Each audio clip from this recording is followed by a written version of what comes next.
E estamos a discutir a matéria do Ciresp, onde muita mentira foi propalada, inclusivamente de uma ameaça a um ex-elemento da Secretaria-Geral do MAI, no sentido de truncar um documento. E o que eu disse é que tem zero, vocês vão ver.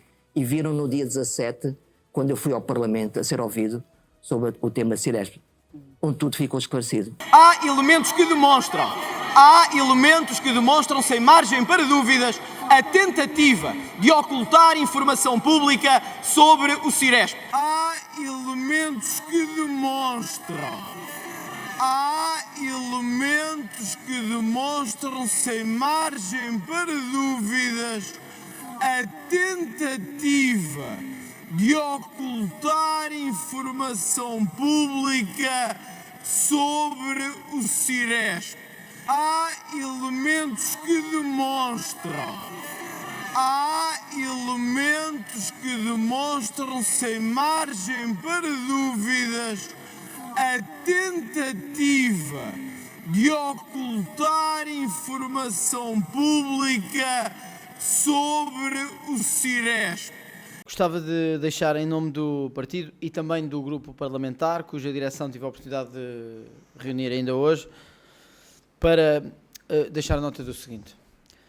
Ontem o partido decidiu tornar pública uma exposição cuja denúncia tinha vindo, conforme tinha dito aos seus jornalistas, da parte da bancada do próprio governo e deputados próximos do seu Ministro da Administração Interna, Luís Neves, em relação à presença no debate sobre a corrupção do Ciresp e o dinheiro gasto em torno do Ciresp. Na altura, conforme tive a oportunidade de deixar minimamente claro aos jornalistas, tivemos a denúncia grave de que o Sr. Ministro tinha ameaçado publicamente no plenário e de forma direta a mim, enquanto líder do Chega, mas o grupo parlamentar do Chega, pelo seu desejo de escrutínio em relação ao dinheiro que estava a ser gasto no Ciresp e às nomeações que estavam a ser feitas no Ciresp, ao arrepio do dinheiro que tinha sido gasto nos últimos anos, nesta mesma estrutura, sempre sem nenhum efeito, e para desespero da maioria dos portugueses que lutam contra os incêndios, de saber que o seu dinheiro estava a ser gasto de forma milionária, sem qualquer contraponto, sem qualquer benefício, e a manter os mesmos sempre à frente da estrutura. Como tive a oportunidade de dizer ontem, através das redes sociais, e que depois foi amplificado também e divulgado na imprensa, comecei por desvalorizar, por entender que tinha sido o calor do momento, até termos denúncias mais sérias da ameaça e do abuso de poder que tinha sido determinado pelo Sr. Ministro da Administração Interna e que conseguimos, através da recolha de imagens que são incontornáveis, ficar claro. O Sr. Ministro da Administração Interna diz mesmo: vais pagá-las todas, vais engoli-las todas, vais ver o que te vai acontecer. Isto é absolutamente inaceitável para um Ministro da Administração Interna sobre o líder da oposição e sobre o partido que lidera a oposição. Ontem, questionado sobre estas declarações em alguns órgãos de comunicação social, o Sr. Ministro disse que as imagens foram truncadas e que foram manipuladas. Tive a oportunidade de hoje, e falo-emos novamente, divulgar as imagens em bruto da Assembleia da República, da RTV, onde mostram claramente, sem margem para dúvidas, que isto foi o que o Sr. Ministro da Administração Interna, Luís Neves, disse ontem. Vais pagá-las todas, vais engoli-las todas pelo que disseste. São palavras absolutamente inaceitáveis. Em situações muito menores levou à admissão de ministros noutras circunstâncias da República Portuguesa no período democrático. Isto acontece porque o Luís Neves se sente impune, acha que pode fazer o que quer, dizer o que quer, ameaçar todos com investigações ou ameaçar todos com o poder que tem. No nosso caso não temos medo. O Chega não tem medo. O líder da oposição nunca pode ter medo. Porque é a democracia que está em causa. Confrontado sobre estas declarações, o Sr. Ministro da Administração Interna disse que o que estava a querer dizer é que tem zero sobre mim e tem zero sobre o Ciresp. Não só em nenhum momento se vê o Sr. Ministro da Administração Interna fazer isto, ao contrário do que disse, como em nenhum momento se vê a palavra zero da boca do Ministro da Administração Interna. Repito, todos os programas que os seus jornalistas podem usar, reusar e aplicar, sejam eles de linguagem labial ou de inteligência artificial, notarão que são estas as declarações do Sr. Ministro da Administração Interna.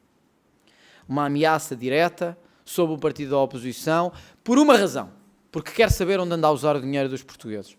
Por uma razão, porque quer saber porque é que alguém que levou o serviço Ciresp a tão má utilização é renomeado. Por lutas de bastidores, por lutas de interesses, por dinheiros. É essa a função do Chega. É isso que temos de fazer, é isso que a democracia nos exige. O Sr. Ministro teve ontem também a oportunidade de, na televisão, responder e esclarecer a questões sobre eventual ou eventual conflito de interesses entre si, o seu lugar de Diretor Nacional da Polícia Judiciária e as obras feitas na sua própria casa.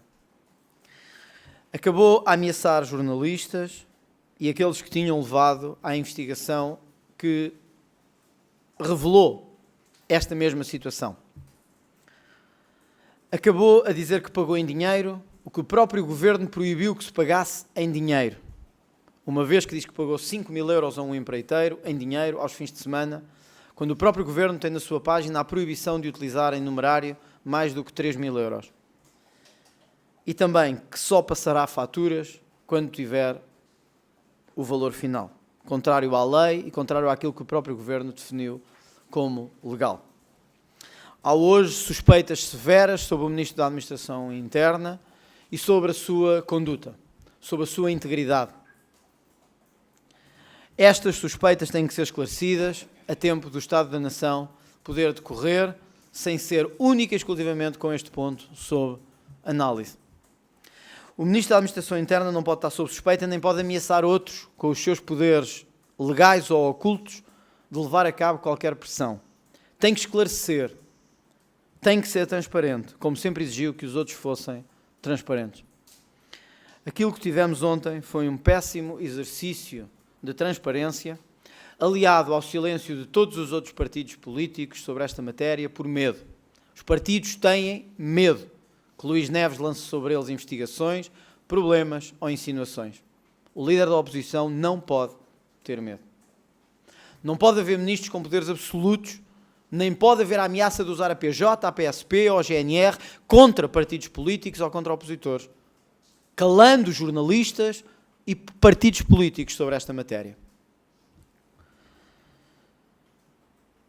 Cabe-me, como líder da oposição, tal como transmitirei ao Sr. Presidente da República, dizer ainda o seguinte: o silêncio de alguma imprensa no início deste caso é bem reveladora do conjunto de interesses que a sociedade portuguesa desenvolveu ao longo dos últimos anos de proteção, de autoproteção e de múltipla proteção nos interesses. Deixo a pergunta: se o Ministro da Administração Interna tivesse ameaçado José Luís Carneiro em vez de ser André Ventura, quantos jornalistas teriam feito a questão, exigido esclarecimentos, transmitido a notícia?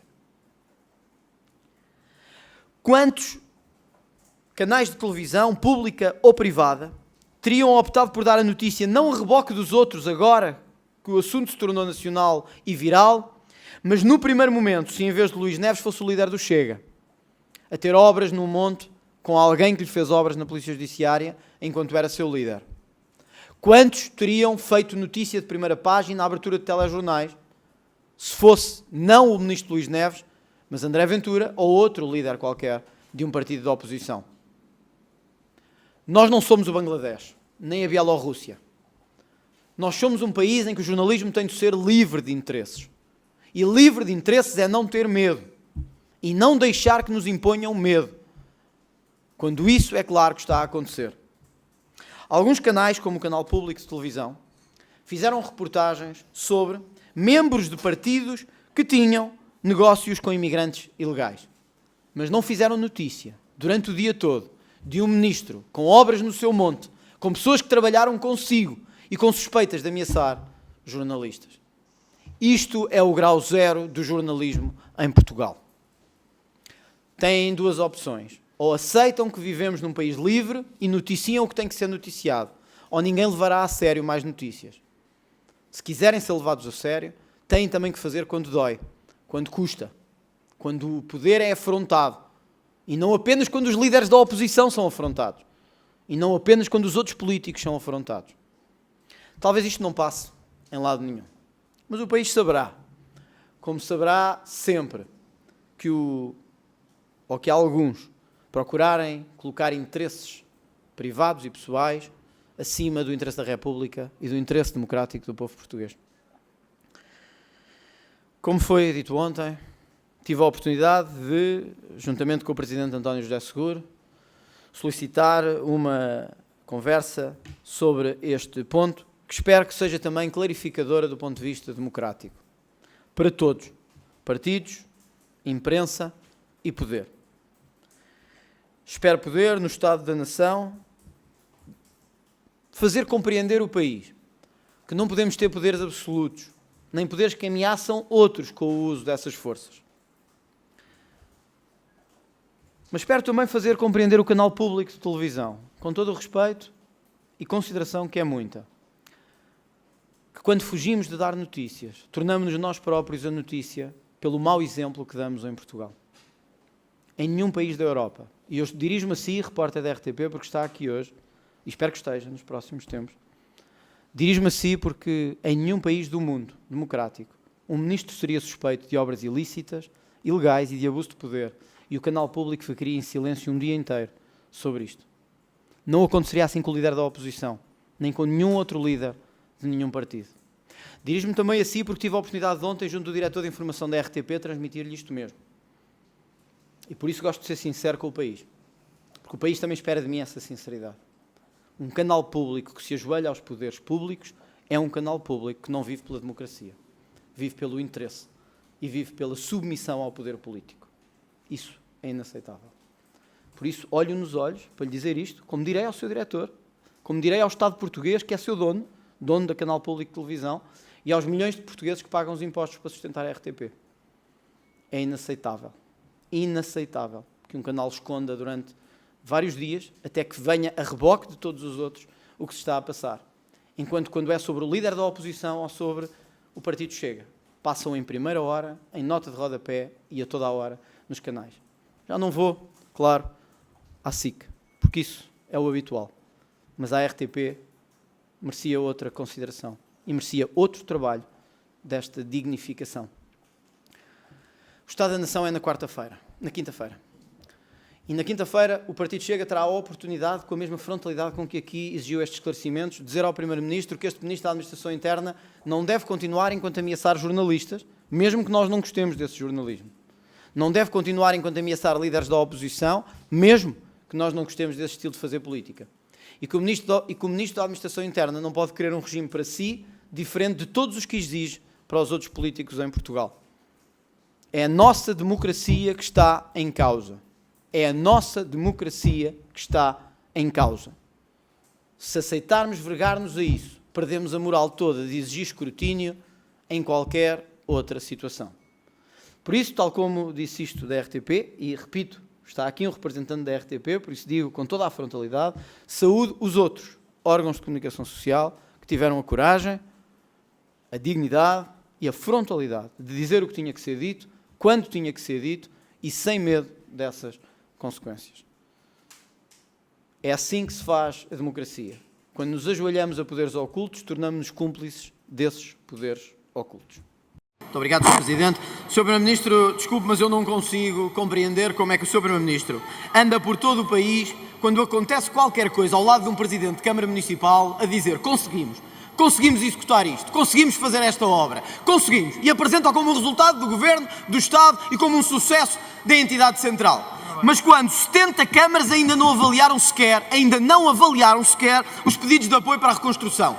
Centenas de pessoas, repito, centenas, continuam à espera de ter os seus apoios efetivados. Porque se o Sr. Primeiro-Ministro responder ou operacionalizar, como disse, não é responder a um e-mail, não é dizer assim: obrigado por nos ter enviado e agora aguardará. Não!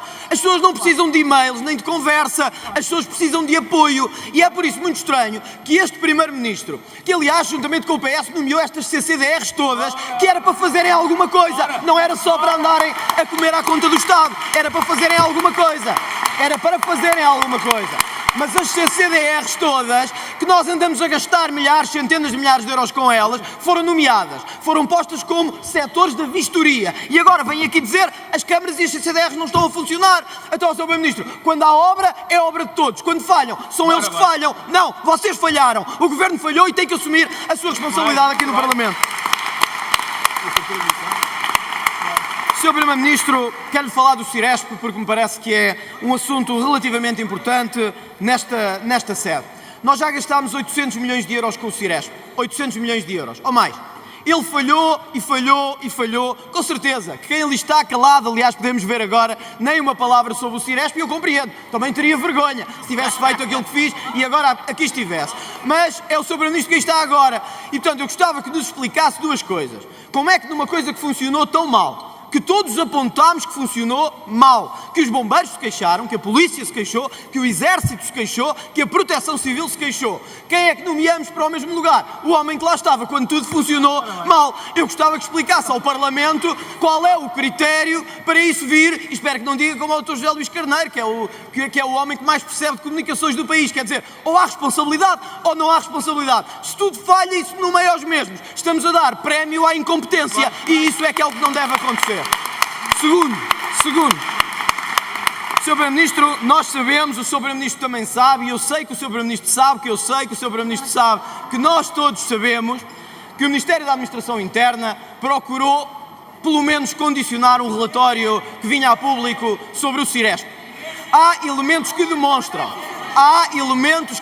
sem margem para dúvidas, a tentativa de ocultar informação pública sobre o Ciresp. Esse mesmo Ciresp onde já gastámos centenas de milhões de euros e onde temos direito à transparência. Por isso queria lhe perguntar o que é que vai fazer, que medidas vai tomar e se nos pode assegurar que não vamos manter no Ciresp o mesmo polvo de interesses que tem destruído o país nos últimos anos.